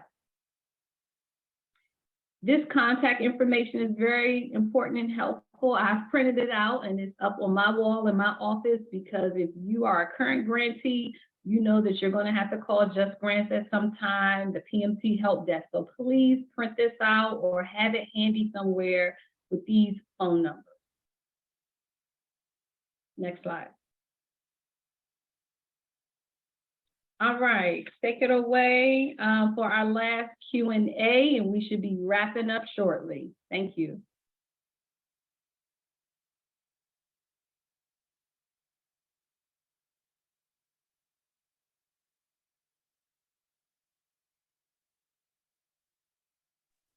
Jessica mentioned that she had to step away. So TVSTA team, are there any remaining questions in the chat or the Q&A box that we can answer in the 4 minutes remaining? I do not see any at the moment, Yolanda. Okay.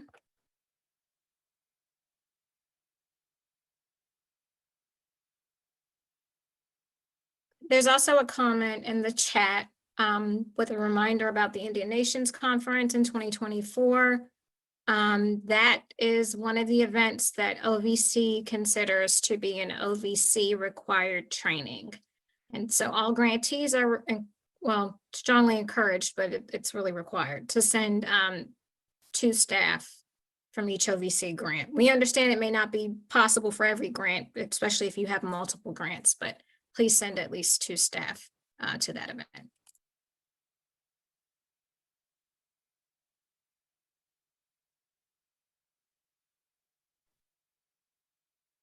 And here's those useful contact information, phone numbers one more time.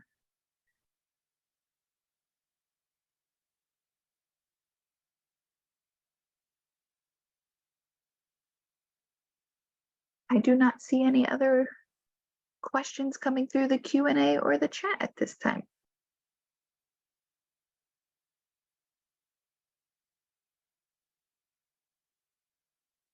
All right, well, with that, I just want to thank everyone for their time today and attention during this 2-hour webinar. I know there was a lot of information here, but we'll be sharing out resources and those contact phone numbers with you all after today's webinar. As a reminder, the recording will be posted to the TVSSA website in the next 10 days, so make sure you check back out that website for other helpful resources.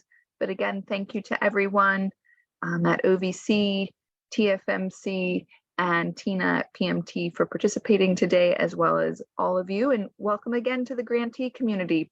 Have a great rest of your day, everyone. Thank you. Bye-bye.